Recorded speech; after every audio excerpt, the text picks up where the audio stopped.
Please give a big round of applause. She's a writer for Bob and Tom.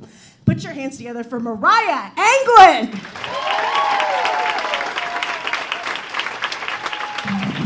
Hello, thank you all for being here. I am having a great day because earlier today, I voted. It was great. I feel great. I feel empowered. I feel confident. I am wearing a white shirt, you guys. I am riding high on this confidence. I have white shirt confidence. It's not quite white dude confidence, but I will take it till the blue wave rolls in, which is what I call spilling the milk from my blueberry cereal later tonight. Great. So excited to be here for Planned Parenthood. That's exciting. About 6 years ago, I decided that as my only form of birth control, I was going to use a period tracking app. Consequently, 5 years ago, I had my son. And I think words are very important, like accident or mistake. That's not a nice way to put that. I like the word unplanned. Unplanned, I like that. Because he helped me unplan a Catholic wedding I had been roped into. It's like, awesome. Do you have knuckles yet? Remind me to grow you some if you don't. I get this weird compliment ever since becoming a mom. Someone will say, "Oh my God, you don't even look like a mom." No, I look exactly like someone who would use a period tracking app as birth control. It's not a compliment. I'll take it as a compliment the day that MILF isn't the #1 search term on Pornhub. Confident. Doesn't matter what you look like though, right? Just so long as you model a healthy, active lifestyle for your children, that's what's important. We're very active in my house. We play a lot of hide and seek, because that's how you smoke weed as a parent. It's the only time it takes you 3 minutes to count to 10 and you know it. You do. If that joke offends you, please don't throw the bud out with the bong water by any means. Just replace weed with wine like you all did after college. The point is, hide and seek was invented by a mom trying to get a goddamn minute.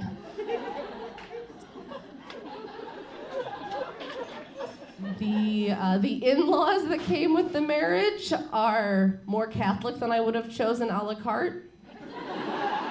But here we are. So we have different points of view, and things just become unnecessarily polarized out of nowhere. I'll give you guys an example. This one summer, my father-in-law had rented a beach house, lake house. We were down by the shore. My son and I were tossing a ball back and forth. And it got away from us, rolled out into the water a little ways, not all that far, wasn't all that deep. So I said, I'll just hike up my shorts, go out there and get it. And then my father-in-law starts talking about going to the boathouse and getting the oars and going out there. And I'm like, no, I'll just hike up my shorts. And he's like, no, the boat. And I'm like, out of nowhere, this has turned into a debate over Roe v. Wade.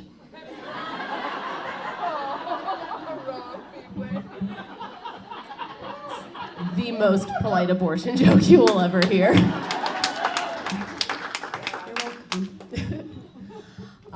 For a while, I lived in North Carolina, and being from the Midwest, it blew corn out of my ears that I could just go to the beach. I loved it.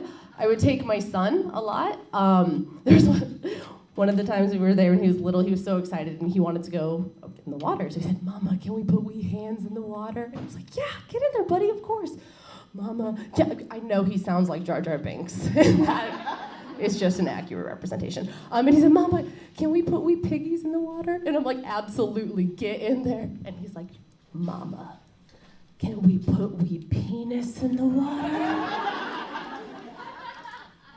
I wasn't gonna ask him to leave it on the towel, but I didn't want to advise him to go penis first into situations. That's how we ended up with him. One and done though, for sure, just the one. So I like to encourage him to play with other kids. One time we were at the beach and he saw a little girl down the way building a sandcastle and he was like, "Can I go play with her?" He didn't sound like Jar Jar at this point. And I was like, "Yeah, absolutely, go ahead." So he grabs his truck and his little pail and he walks down there and he says, "Hi, can I play with you?" And she says, "No." He turned around and he walked back, and we all have to face rejection at some point, right? And he handled it so well, and I was so proud of him. But I was even more proud of that little girl, because fuck him. She did all that work. She decorated with seashells, and he's just gonna walk up with a truck? How many marriages do you know like that? She has her shit together. He's a disaster. She's like, well, he has that F-150, and I'm gonna have to move at some point. Thank you guys all for coming out tonight. I'm Mariah Anglin. Enjoy the rest of the show.